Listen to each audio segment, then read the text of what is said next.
So, I want to talk now about another boxing moment.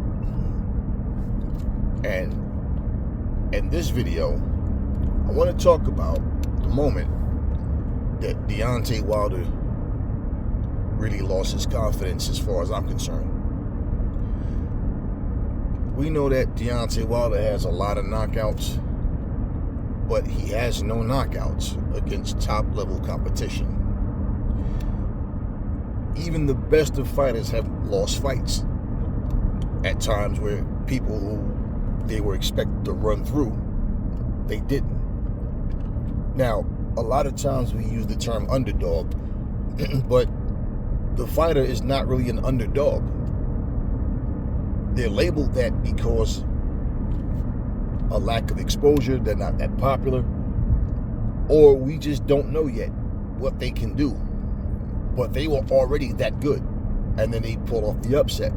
Now, you have situations where a guy would defeat a popular fighter, or really, solid fighter, just to go lose to other guys that's not in the same class, right? Whether it's a lack of them training and dedicating themselves to the sport, or whether they just got lucky, maybe that guy had a bad night, who knows? But here's the thing. Deontay Wilder's career was padded, he was protected, and we all know that. But the thing is, when Deontay Wilder, and this is something that a lot of times people forget, and I just got to bring this back, he cherry-picked Tyson Fury because Tyson Fury was gone for so long. He came back and had 2 tune-up fights and, didn't look so impressive, but he got the win. Also, Wilder was a cherry pick for Tyson Fury because, I've been gone all this time, came back and had 2 weak tune-ups, but Deontay Wilder is extremely limited. All he has is a right hand, and he can't box. I got this. So that first fight resulted into a draw. But in him knocking Tyson Fury down, being careless, being too cocky, twice he knocks him down in the first fight. When Tyson Fury got knocked down the second time in that fight, and people were saying, they should have waved it off. They should have waved it off, simply because Tyson Fury got up and started to dominate the rest of that round, and Wilder didn't get the win. And right there, people felt like, okay, Wilder for sure.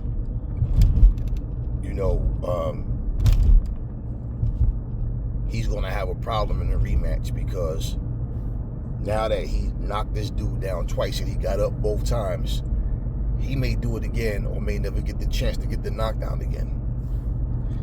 The second fight, I feel like Wilder went in there with the same confidence that, okay, now I got more confidence that I'm going to knock this guy out, because Wilder really isn't a sharp thinker. So, Fury backing him up, people didn't believe it. Wilder didn't believe it. The people that, sports commentators and different personalities didn't believe it. And I said, man, this dude is 250-something, 270-something pounds. You need to be walking this guy down, man. And Wilder, when he goes backwards, he just tries to get distance because he doesn't know how to control distance and range. But Wilder will catch you slipping and time you with the right hand. That's something that he was able to get done against all these other opponents as well. Even when he caught Fury slipping, that's how he caught him. Every time he knocked Fury down, it wasn't like he just set Fury up with something sweet out of nowhere. It was Fury slipping. Hands too low, leaning forward, not doing much, not expecting the punch to come. Things of that nature. But in that second fight, he didn't knock Fury down at all. Fury walked him back and bullied the bully. And that completely took his confidence away. See, Wilder was built to look unstoppable. He was built to look like it doesn't matter if you outbox him. Once he catch you, it's over. And when that didn't happen, what ended up happening was Wilder,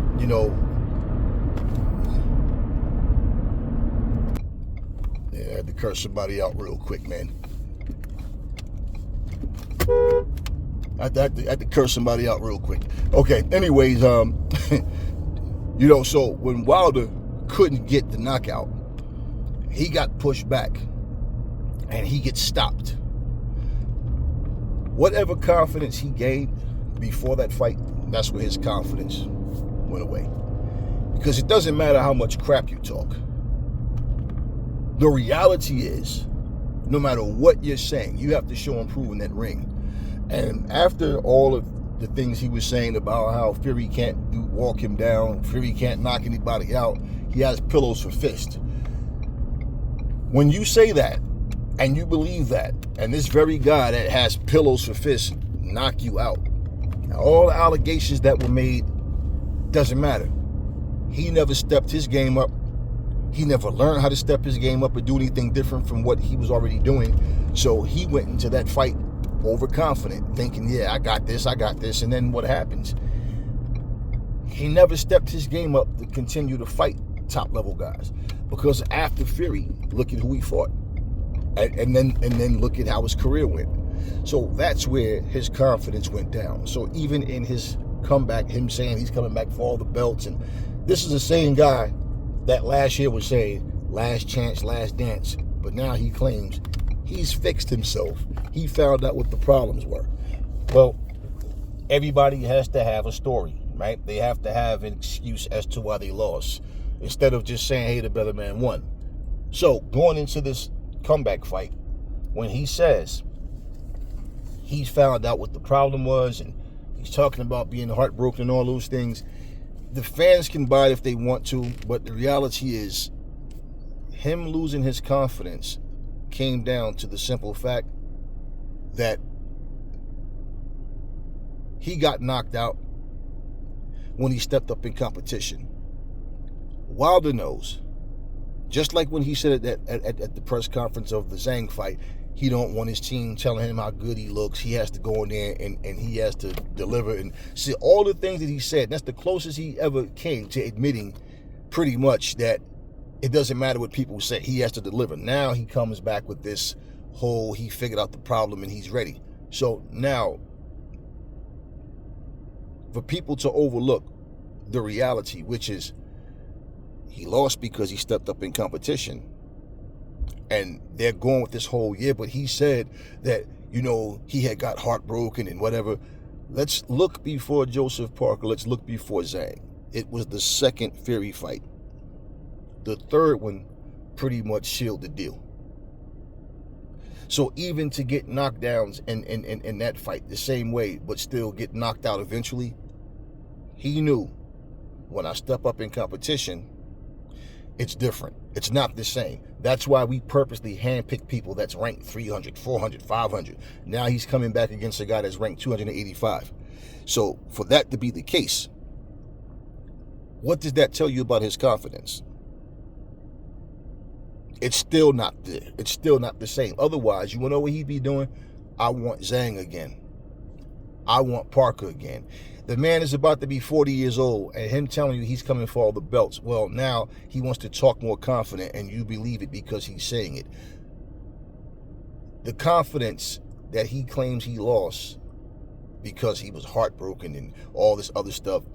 Well, if he can't get his emotions intact, if he can't rise to the occasion due to emotions or whatever, what does that say about his future going forward? Because truthfully, the night that he lost to Fury in that second fight, and all those excuses, you only need those excuses to try to make yourself or make your fans feel better about why you lost. So that night is when he lost his confidence. I don't think he ever had the confidence because he always said, he talked about how I got a blessing and a curse in the right hand, and he spoke like it doesn't matter who I fight, it's going to be the same result. But the best really wants to fight the best. And he changed his story so many times through his career about who he wants to fight and why, or why he don't want to fight this person. They don't want to fight, oh, this and that. It's always something. But at the end of the day, when you look at the very top people that he fought, he lost badly to all of them. So even though he had his moments against Fury, he never dominated the fight. He was never ahead in the fight.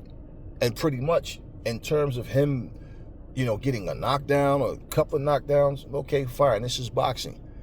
But when you can't walk away with that W, And then every time you lose, it's an excuse as to why you lost. Now when you come back, now I'm refocused, I'm a better fighter. Right, at 39, 40 years old, you just became a better fighter than you were in your prime. And even in your prime, you weren't even good. You just had a right hand. That boxing moment is what I wanted to highlight, because when you go forward, people look at the here and now, but they don't remember all the time why something happened or where it developed, where it occurred. And in my opinion, that second Fury fight is where he really lost whatever confidence he had gained. The third fight sealed the deal. And look at his win-loss record since then, and look at who he's fighting now. That's just a boxing moment that I wanted to highlight. That's all I got for you guys now. Catch you on the next one.